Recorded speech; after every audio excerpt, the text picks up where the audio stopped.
नमस्कार, मी पंजाब डक. आज आहे 21 जून 2026. काल देखील नाशिक, त्र्यंबकेश्वर, त्याच्यानंतर मुंबईला देखील रात्री पाऊस सुरू झाला. त्याच्यानंतर अहिल्यानगर भागात देखील श्रीरामपूर त्या पट्ट्यात झाला.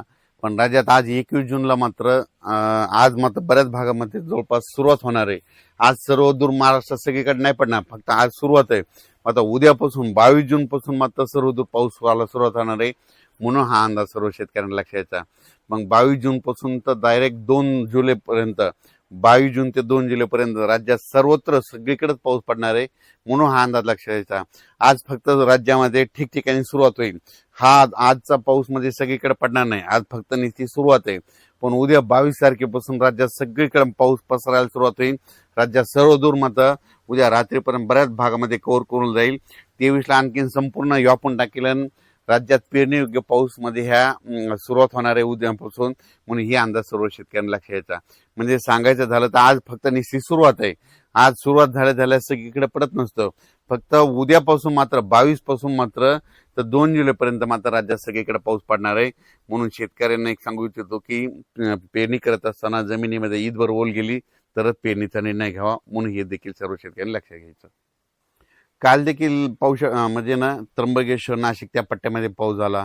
त्याच्यानंतर सिन्नरकडे झाला. त्याच्यानंतर अहिल्यानगरकडं श्रीरामपूर पट्ट्यात झाला. त्याच्यानंतर मुंबईला देखील पडला.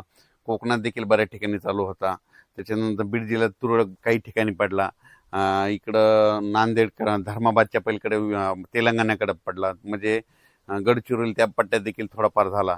म्हणजे काल थोडी थोडी वाढला. आजपासून जरा जास्त प्रमाण वाढणार आहे. म्हणजे आजपासून म्हणजे सुरुवात जास्त आहे, पण उद्यापासून मात्र राज्यात सर्वत्र पाऊस येणार आहे. म्हणून अंदाज लक्षात यायचा आणि आपण आपल्या पेरणीचं नियोजन करायचं.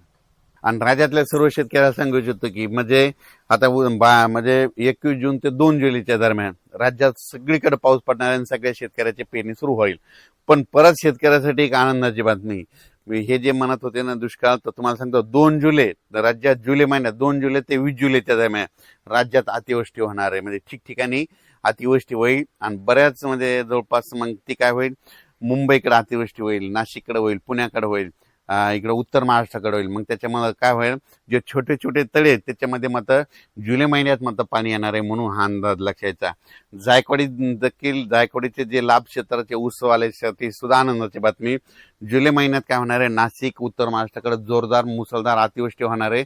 त्याचं पाणी गोदावरीला येणार आहे. मग त्याच्यानंतर धरणामध्ये आवक यायला थोडीफार सुरुवात होईल. म्हणून हे ऊस शेतकऱ्यासाठी आनंदाची बातमी. म्हणजे जुलै महिना शेतकऱ्यासाठी सगळ्यात फायद्याचा ठरणार आहे. म्हणून हा अंदाज सर्व शेतकऱ्यांनी लक्षात यायचा. आजपासून राज्यात निश्चित पावसाला सुरुवात होणार आहे, पण 22 पासून राज्यात सगळीकडे पावसाला संपूर्ण महाराष्ट्रामध्ये पाऊस दाखल होईल.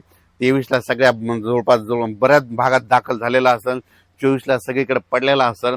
25-26ला शेतकऱ्याच्या पेरण्या लागवडी सुरू होतील. म्हणून हा अंदाज लक्षात यायचा. अचानक वातावरणात बदल झाला. पेरणी करताना सगळ्यात महत्वाची घ्यायची काळजी, पाऊस पडल्याच्या नंतर सकाळी सकाळी शेतात जायचं. जर 4 बोट ओला असेल तर पेरायचं नाही, 6 बोट असेल तरी नाही पेरायचं. चांगली ईदभर ओला असेल तर तुम्ही पेरू शकता, कारण की राज्यामध्ये चांगला पेरणीयोग्य म्हणजे पाऊस पडणार आहे. काय होतं, पेरल्याच्या नंतर सरासरी पाऊस उघडत आहे, पण यावेळेस तसं होणार नाही. 22 जूनला सुरू होईल पाऊस, तर मग डायरेक्ट 2 जुलैपर्यंत दररोज एक दिवस इकडे एक दिवस इकडे असं कधी सगळ्या भागात पडणार आहे. म्हणून यावर्षी आता हे शेवटच्या आठवड्यात पेरणीचं देखील चांगलं पोषक वातावरण राहणार आहे. म्हणून पेरणीची देखील सगळ्यांनी तयारी ठेवा. धन्यवाद.